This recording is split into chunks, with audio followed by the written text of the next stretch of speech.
bisa ya, perspektif ekonomi, ya kan? Yang ketiga bisa jadi artikel dengan perspektif kesehatan. Ini air pegunungan dimasukkan botol disemprot beberapa hari, sehat nggak ya? Apalagi perspektif apa lagi yang memungkinkan? Jadi dengan media, instrumen, alat yang sama kita punya perspektif yang berbeda. That's the key. Jadi urusan pecah memecah itu satu, panjenengan bisa dari instrumen. Oke. Disertasi saya tentang konstruksi identitas dosen bahasa Inggris yang saya lihat dari 5 periode. Satu, periode masa lalu, masa kecil. Yang kedua, periode ketika belajar bahasa Inggris. Yang ketiga, periode ketika menjadi mahasiswa doktor. Dari instrumen 3 ini bisa jadi berapa paper? 3. Konstruksi identitas ketika masih kecil, masa lalu. Konstruksi identitas ketika belajar bahasa Inggris, EFL Students Identity Construction, ya, ketika belajar bahasa Inggris. Atau yang terakhir, konstruksi identitas ketika menjadi mahasiswa S3. Partisipannya tetap sama. Saya hanya mewawancarai 6 dosen disertasi saya. Jadi disertasi saya itu metodenya cuma satu, apa itu? Ngobrol santai. Ya Zoom, ada yang di warung, ada yang di kafe. Tolong dong ceritakan kehidupan Anda selama di masa lalu dan sampai sekarang menjadi dosen. Itu berjam-jam ya. Itu saya berjam-jam banyak artikel dari berbagai perspektif. Partisipannya sama. Artinya mecahnya itu berdasarkan perspektifnya ini. Bisa diambil dari instrumen yang dipakai. Oke? Nah, gitu ya. Bisa dipahami ya? Oke. Dah, lanjut. Yo, best practice pertama. Setelah kita semua tahu apa saja yang bisa kita hasilkan dari disertasi, maka kita masuk ke best practice pertama. Apa itu? Research position. Paper Anda harus jelas posisinya apa? Apakah menawarkan theoretical perspektif yang baru atau berbeda? Apakah mengkritik, mempermasalahkan temuan-temuan sebelumnya? Atau apakah riset Anda itu fokus pada penggunaan metode baru yang masih belum banyak digunakan dalam riset itu? Sebetulnya ada 6 atau 8 gitu, tapi yang paling umum untuk bidang sosial pendidikan 3 ini. Wis ya, ingat ya. Yang pertama, apakah konseptual atau theoretical gaps yang Anda tawarkan di papernya? Apakah empirical gaps atau problematizing findings? Ataukah methodological gaps? Menggunakan metode yang berbeda atau desain berbeda dari riset sebelumnya di topik itu. Ya, wis, yuk. Tolong ini dicek. Kira-kira ini gap apa yang saya tawarkan, atau kebaruan apa, posisi apa yang saya tawarkan di paper saya? Yang saya jawab boleh ulang duluan ya. Ayo, dari judul saja sudah kelihatan sebetulnya cluenya ya. Ya saya kira aku lagi. Kalimat ketiga itu Mas. Coba fokus ke judul ini. Indonesian school is textbook. Yang lebih kuat di sini apa? Emancipating as finding. Tapi yang paling kuat kan? Ini contohnya kuat apa? Ini risetnya tentang apa? Analisis textbook. Selama ini analisis textbook itu dari perspektif apa saja?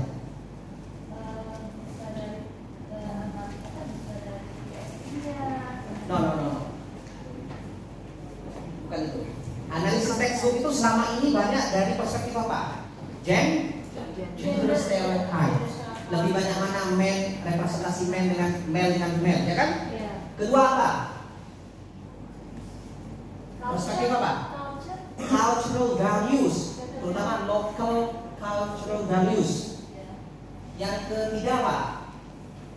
Oh, ya. Character education. Yang keempat apa? Gender sudah, culture values sudah. Terus apa lagi tadi? Karakter sudah. Terus apa lagi? Ada lagi satu. Oke, sudah tahu ya? Itu yang paling banyak dikaji. Oh ya.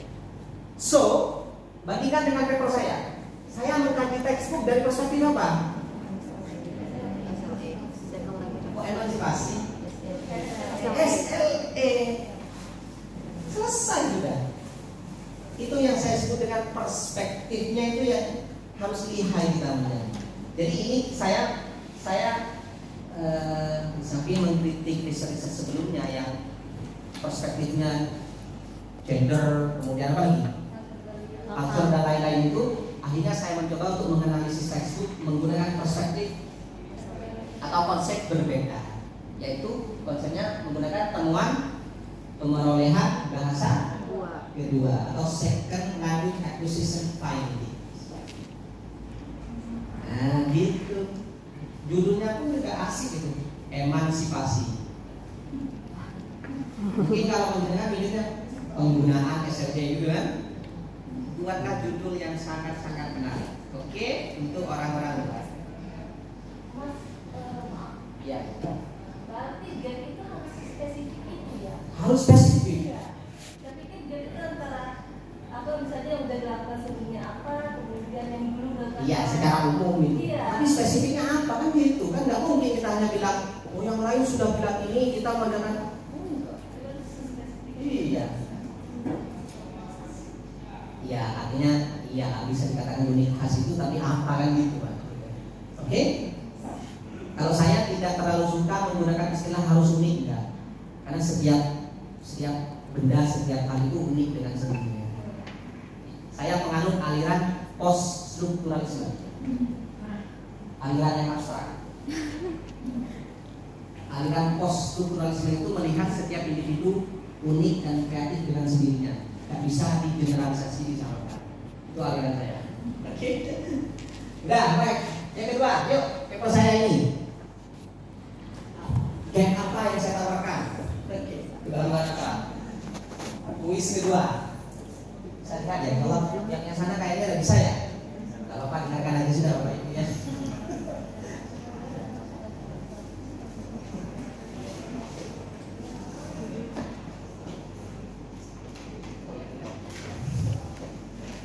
Oh ini banyak sekali di sini malah biasanya. Apa kira-kira ini gap yang ke berapa ini? Yang saya tunjukkan.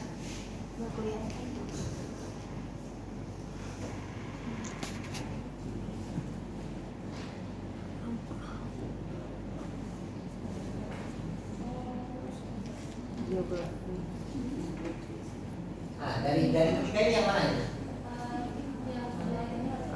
Yang itu bahasanya gimana saya?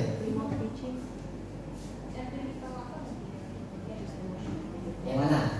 Empirical gap, empirical gap. Jadi problematizing finding, mengkritik riset-riset sebelumnya.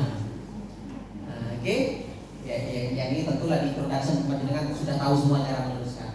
Cuma yang saya highlight adalah harus eksklusif, harus betul-betul clear, jelas gitu. Jangan samar-samar. Oke? Kuis kedua, kuis ketiga. Yuk. Nah ini yang saya tadi ceritakan akan terbit September. Ini saya riset wawancara dengan co-promotor saya, Dr. Anita, pengurus Teflin Jogja. Co-promotor saya beliau. Ini akan terbit September 2023 besok. Sampingnya sudah tahun lalu. Kira-kira apa yang saya tawarkan di paper ini? Yuk. Dari judul sudah kelihatan sekali Bapak Ibu. Kejauhan sosiokultural. Dari judul loh. Negotiation, language, production into doctor dissertation. Foto boy study. Berarti ini apa? Methodological gap. Yes, very excellent. Methodological gap. employee menggunakan different desain berbeda, pendekatan atau metode dengan yang sudah banyak pada topik itu. Nah, Saya lagi buat itu ada.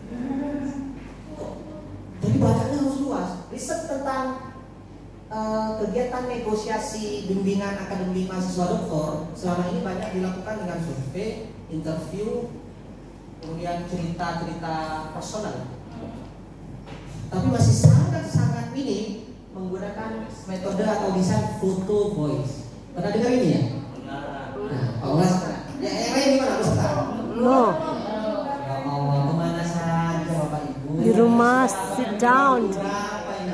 Lying down. Tapi ini lebih apa namanya, lebih cocok itu untuk anak-anak, voice, tapi dewasa juga bisa. Saya tunjukkan ya. Namanya photo voice atau nama lainnya photo elicitation. Tapi yang terkenal photo voice. Jadi riset yang mengandalkan data gambar.